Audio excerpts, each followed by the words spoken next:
Entonces, la clase de hoy la vamos a iniciar con ejemplos para nomenclatura de sales, donde los iones de los metales o los cationes, digámoslo así, pueden tener diferentes terminaciones.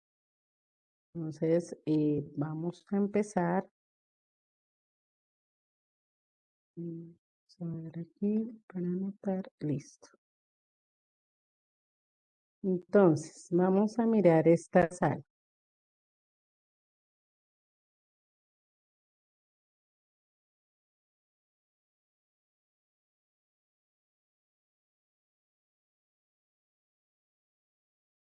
Recuerden que siempre en las sales debemos identificar el catión y el anión para que sea más fácil nombrarlas. Entonces aquí Fe, que es el metal, recuerden que les dije que los metales siempre nos van a representar el catión, ¿cierto? El catión. Y aquí tenemos también el resto de la molécula, no solamente el elemento que sigue, sino todo el resto va a corresponder al anión. ¿Listo? CO3 es el anión. Entonces recordemos que nombramos primero el anión. Nombramos primero el anión. ¿Cómo se llama ese anión? Buscando allá en nuestra lista de aniones. CO3.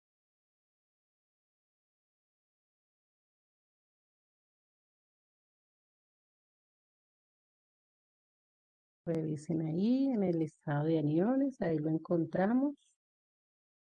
No, es CO3 en la lista de aniones, no en la tabla periódica porque igual no existe tampoco como elemento porque la O es mayúscula, ¿cierto? Entonces tenemos carbono, oxígeno, 3 átomos de oxígeno. Muy bien, Juan Esteban, es el carbonato. Muy bien, Juliana. Carbonato. Carbonato es ese ion. Búsquenlo, es en la lista de aniones, no como elemento en la tabla periódica. Carbonato. Muy bien. Y en este caso, fíjense lo que sucede. El hierro, si vamos a la lista de cationes, aparece en la nomenclatura tradicional como ferroso o férrico. Ferroso o férrico. No le puedo colocar los dos, tiene que ser uno solo. Entonces, ¿qué sucede en este caso? Yo tengo que mirar cuál es la carga que tiene el ion carbonato, ¿cierto? El número que le aparece como carga al ion carbonato, ¿cuál es? Ahí en nuestro listado. No es -3, revísenlo bien.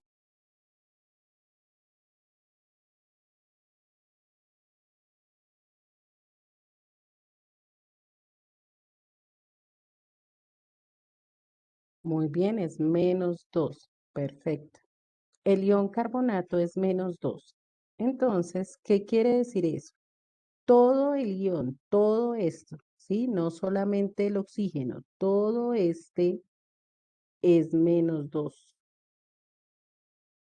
Por lo tanto, el hierro debe tener una carga que con ese -2 me dé 0. Es decir, la misma carga, pero positiva.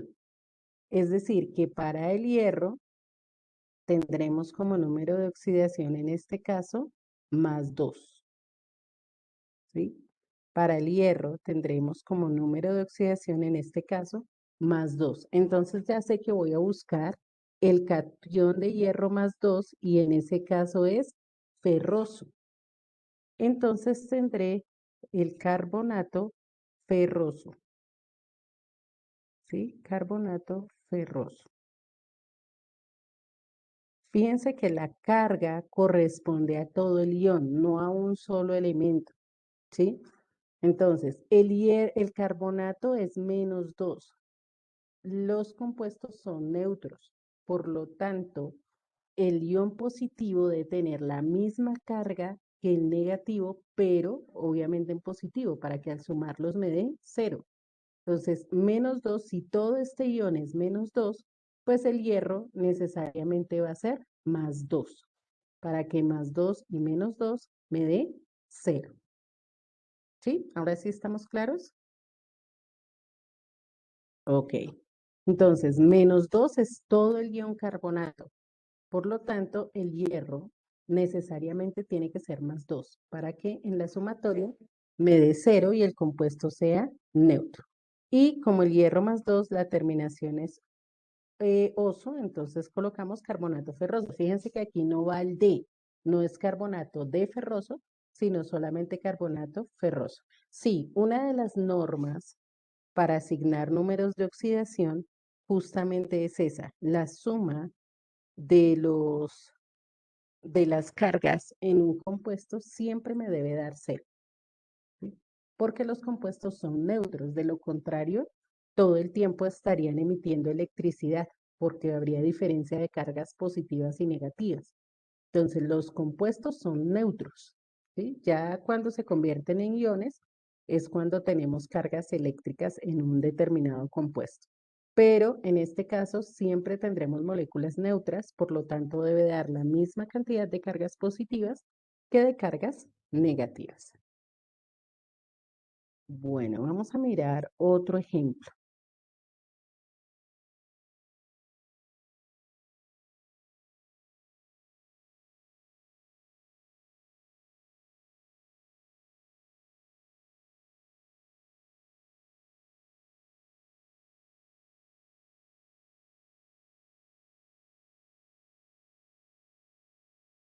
Ok, aquí tenemos otra sal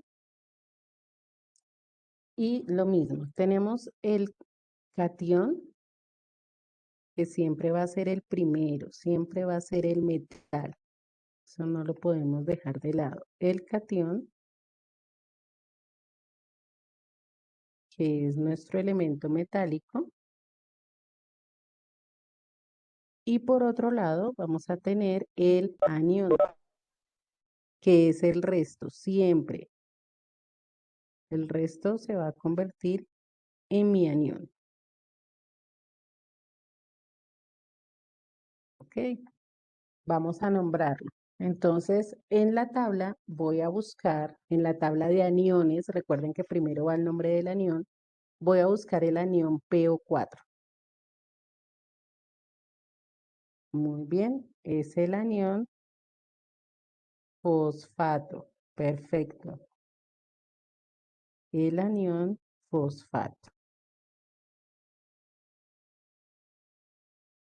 Y si vamos a nuestros iones positivos, vamos a encontrarnos con que el cobre tiene dos opciones. Tenemos cobre 1 y cobre 2. Y en ese caso hablamos de cuproso y cúprico. Nos toca mirar cuál es el que tiene esta molécula para poder saber si le decimos fosfato cuproso o le decimos fosfato cúprico. Entonces, para eso tenemos que buscar la carga del ion fosfato. ¿Cuál es la carga del ion fosfato?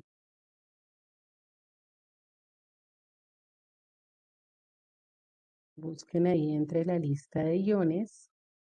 Ok, muy bien, Cristian. El ion fosfato tiene carga -3. -3. Y ahora vamos a tener que buscar la carga del cobre. Tengamos presente que este 2 que está fuera del paréntesis me multiplica la carga, ¿sí? Este 2 que está fuera del paréntesis me multiplica la carga. Entonces tengo 2 por -3 me daría en total cargas negativas -6, ¿sí? 2 por -3, -6. Ahora, el número que multiplicado por 3 me va a dar +6. ¿Cuál es? 2. Muy bien, 2 positivo. Entonces, esa va a ser la carga del cobre. 2 positivo, ¿sí? Porque 3 por +2 me va a dar +6 y 2 por -3 me va a dar -6. Entonces busco cobre más 2 es cúprico, ¿cierto? Entonces será el fosfato cúprico, fosfato cúprico. ¿Listo? Entonces, este es el caso cuando tenemos cationes que tienen terminaciones oso o ico porque tienen más de un número de oxidación, ¿sí? Porque tienen más de un número de oxidación. Y busquemos, hagamos un último ejemplo.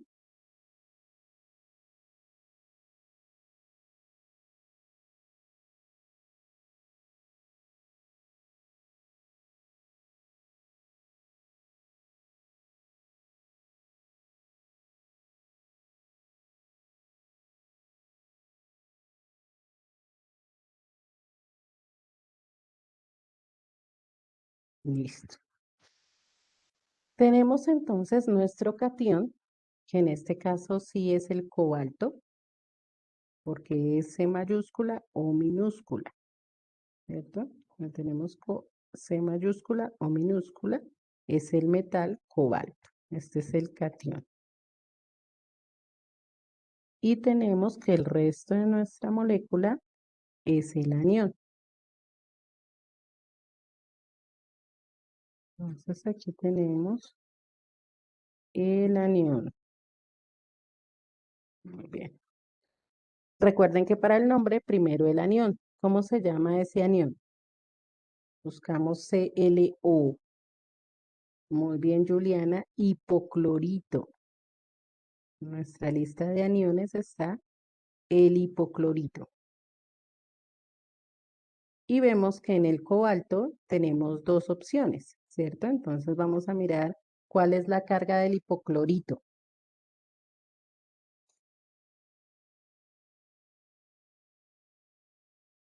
Revisemos en nuestra tablita qué carga tiene el hipoclorito. Muy bien, -1. -1. Ojo que es negativo, ¿no? -1. Por lo tanto, este 2 que está fuera del paréntesis me multiplica la carga. 2 por -1 sería -2. De cobalto tenemos 1. Recuerden que si no aparece ningún número es 1. Entonces, el número que multiplicado por 1 me va a dar 2 positivo.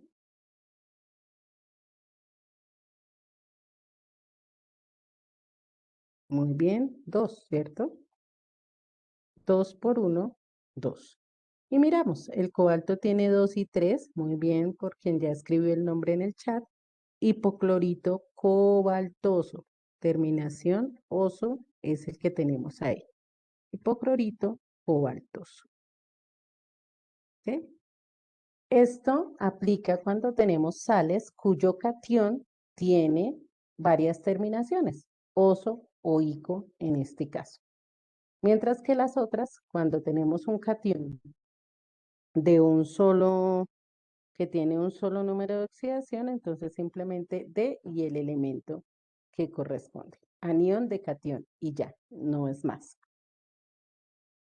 Bueno, por favor, tomamos el apunte de estos otros ejemplos de las sales y ya pasamos al otro tipo de nomenclatura, la sistemática. Si hay alguna pregunta, me dicen por favor.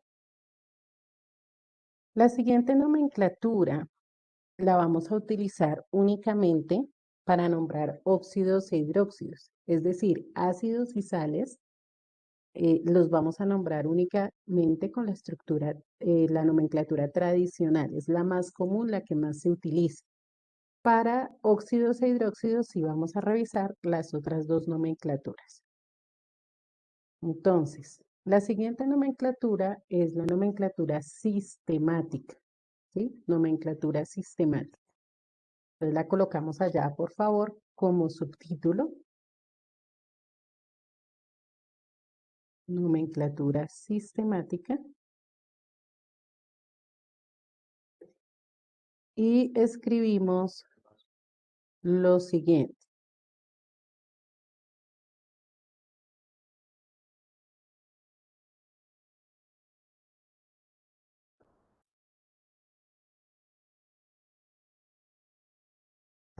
Se basa en el número de átomos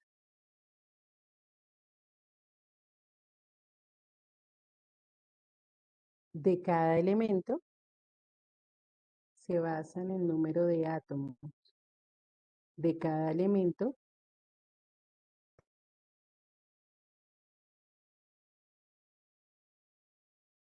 o en el número de grupos atómicos o en el número de grupos atómicos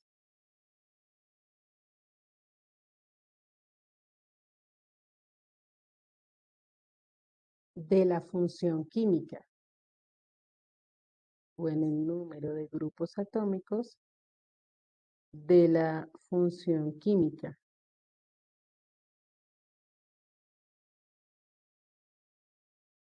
coma, utilizando los siguientes prefijos, utilizando los siguientes prefijos, dos puntos aparte, y hacemos esta tablita.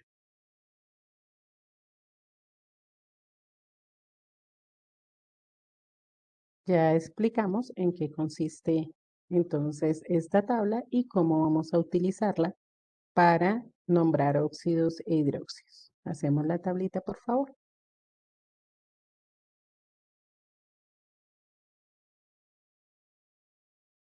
Bueno, la nomenclatura sistemática es relativamente sencilla. Aquí no necesitamos hacer revisión de nada en la tabla periódica, sino únicamente mirar la fórmula. Con la fórmula que tenemos, con esa fórmula ya podemos dar el nombre utilizando estos prefijos. Si tengo un átomo del elemento, utilizo el prefijo mono. Si tengo dos átomos, di; si tengo tres átomos, tri, y así sucesivamente. Que es importante tener en cuenta que el prefijo mono solo lo vamos a utilizar para la función química. Es decir, si es un óxido, entonces monóxido. Si es un hidróxido, monohidróxido. Pero para los otros elementos que acompañan a la función química no vamos a utilizar el prefijo mono, ¿sí? Importante eso. Entonces, para los elementos que acompañan a la función química no utilizamos el prefijo mono, solo lo vamos a utilizar para la función química. Los demás prefijos sí los vamos a utilizar para todos, sea la función química o sea el elemento que acompaña a la función. Entonces vamos a ir primero haciendo algunos ejemplos de óxidos y luego haremos unos ejemplos de hidróxidos. Entonces miremos estos ejemplos.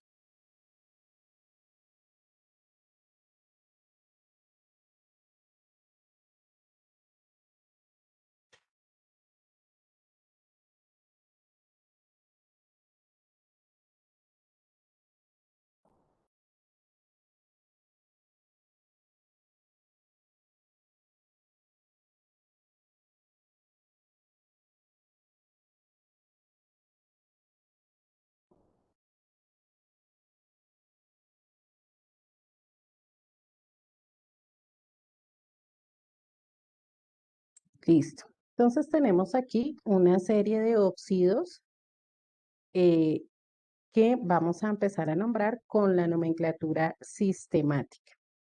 Recordemos que los óxidos son elementos binarios con oxígeno. Entonces, lo primero que hago es, obviamente, identificar la función y ya sé que todos son óxidos. Y posteriormente, lo que hacemos es utilizar los prefijos que vimos según la cantidad de átomos para dar el nombre. Entonces, en el primer caso, vemos que hay dos átomos de oxígeno. El oxígeno es el que me representa la función. Entonces, en este caso, como son dos átomos, el prefijo es di, ¿cierto? Para dos el prefijo es di, y luego el nombre de la función, dióxido, ¿cierto? Dióxido porque son dos átomos de oxígeno. Luego la palabra de, dióxido de, y el nombre del elemento que está acompañando la función química. Como en este caso tenemos un solo átomo de carbono, no vamos a escribir el mono para el carbono, no vamos a decir dióxido de monocarbono, sino simplemente dióxido de carbono. ¿Listo? Cuando el elemento que acompaña la función tiene un solo átomo, no utilizamos el prefijo mono. ¿Sí? Dióxido de carbono. Y eso es todo. Ahora pasamos aquí. Vemos que del oxígeno hay un solo átomo. Aquí sí utilizamos para la función el prefijo mono. Entonces decimos monóxido, ¿sí? Monóxido. Y ahí me está diciendo que es un solo átomo de oxígeno. ¿Cuál es el elemento que está acompañando al oxígeno? Potasio. Muy bien, Keiner. Y como son dos, entonces ahí sí escribimos dipotasio. Monóxido de dipotasio, ¿cierto? Entonces utilizamos el prefijo di para indicar que tengo dos átomos de potasio. En el siguiente tenemos tres átomos de oxígeno. Recuerden que el oxígeno es la función.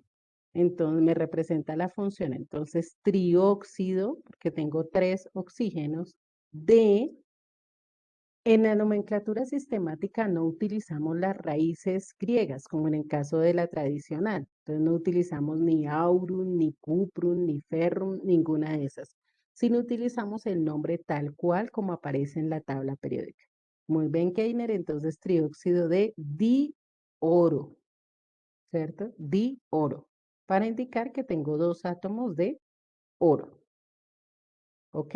El siguiente, entonces tenemos el dióxido de titanio. Recuerden que si es uno solo, no utilizamos el prefijo mono. Dióxido con X, dióxido de titanio. Bueno, aquí de igual manera tenemos tres átomos de oxígeno, entonces será trióxido de cromo. Trióxido de cromo. Y el último son 7 átomos de oxígeno, entonces tendremos el heptaóxido. En alguna literatura podemos encontrarlo como heptóxido, pero utilizamos el prefijo completo, heptaóxido de dicloro. Muy bien, heptaóxido de dicloro. Entonces, esa es la manera como se nombran óxidos con la nomenclatura tradicional. Fíjense que es muy sencillo. ¿Sí? Es muy sencillo porque solamente miramos la cantidad de átomos que hay de cada elemento.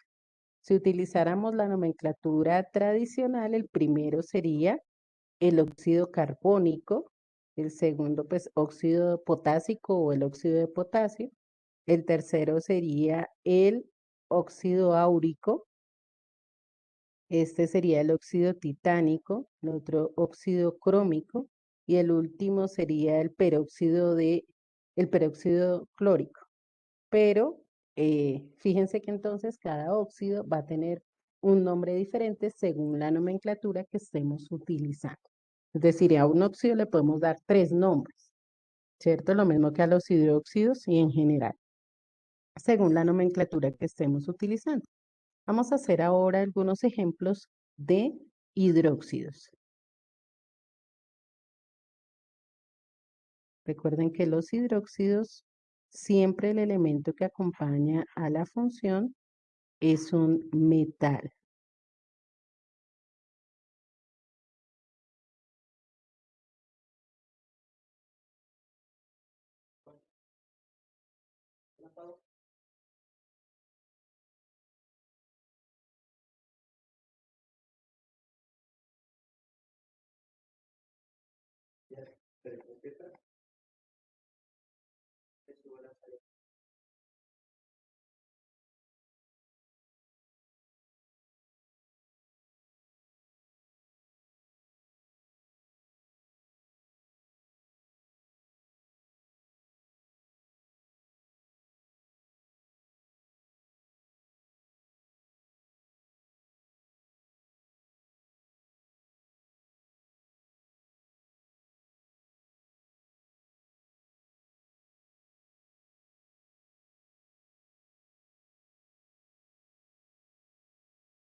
Bueno, continuamos entonces. Aquí tenemos hidróxidos, ¿cierto? Entonces, esa es nuestra función. Aquí nos fijamos en la cantidad de grupos hidroxilo, ¿cierto? Para poder dar el nombre correspondiente. Y tengamos presente que el metal que acompaña al grupo hidroxilo siempre va a ser uno, siempre va a ser un solo átomo del metal. Entonces, el nombre va a estar dado básicamente por la cantidad de grupos hidroxilo. Entonces, para el primero que tenemos uno solo, monohidróxido, monohidróxido de sodio, para el primero. En el segundo caso tenemos dos grupos hidroxilo, entonces será el dihidróxido de, y el elemento que acompaña al grupo hidroxilo, que en este caso es el magnesio, ¿sí?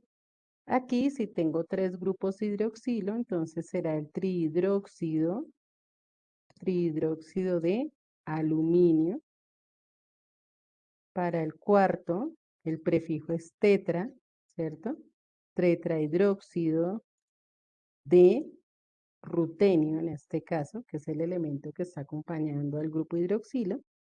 Aquí tendremos el pentahidróxido de tantalo, ¿cierto? Que es el elemento que en este caso acompaña. Y por último, tenemos el hexahidróxido de osmio. Entonces, es el prefijo lo utilizamos. Ay, aquí nos quedó algo, ¿no? Es hexa, con X, hexahidróxido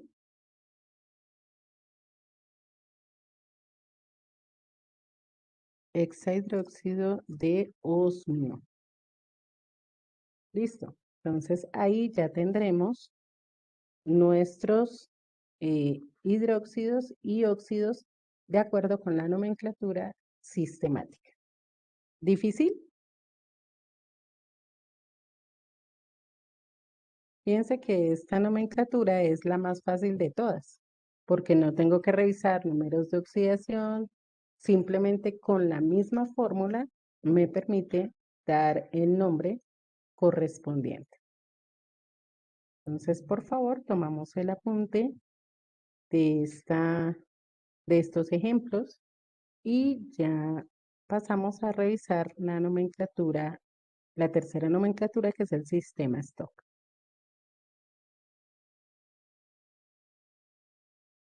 En tercer lugar, tenemos la nomenclatura que se denomina sistema stock. Entonces escribimos allá, dame un segundo que no me deja borrar aquí, ¿ya? Escribimos sistema stock. Sistema stock. Ese es nuestro tercer subtítulo. Y la descripción es la siguiente. Entonces, para nombrar compuestos,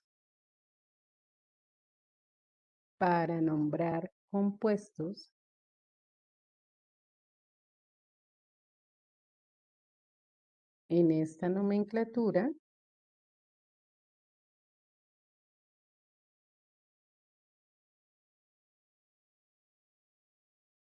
para nombrar compuestos en esta nomenclatura,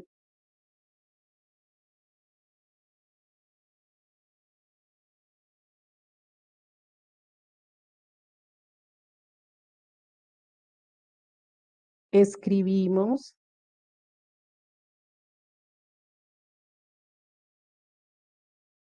la función química, escribimos la función química,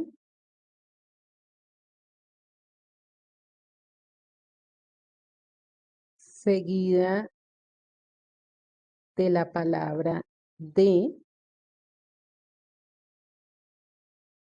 escribimos la función química, seguida de la palabra de,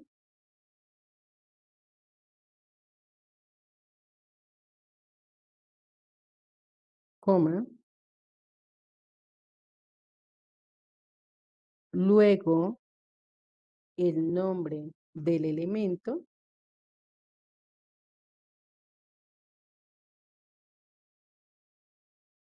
luego el nombre del elemento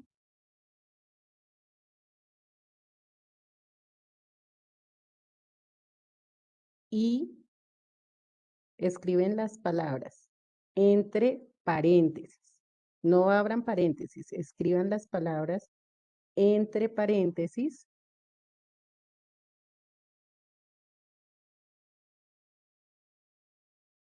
el número de oxidación y entre paréntesis el número de oxidación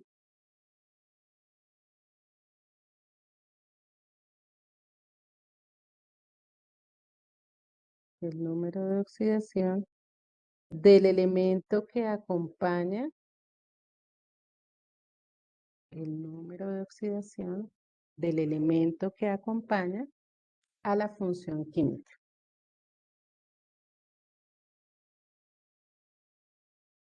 Es decir, que en esta nomenclatura no vamos a fijarnos en la cantidad de números de oxidación que tenga el elemento, sino únicamente el número de oxidación que tiene el elemento en ese compuesto. Bueno, los ejemplos, pues ya los estaremos revisando en la clase del día miércoles, porque pues ya hoy no alcanzamos a explicarlos bien por tiempo. Entonces los estaremos explicando en la clase del día miércoles. Entonces por hoy dejamos hasta aquí y nos encontramos mañana en nuestra clase de educación religiosa, ¿ok? Entonces que tengan excelente resto de jornada, Dios los bendiga. Chao a todos. No te preocupes que ya te puse la asistencia. Bueno, chao a todos.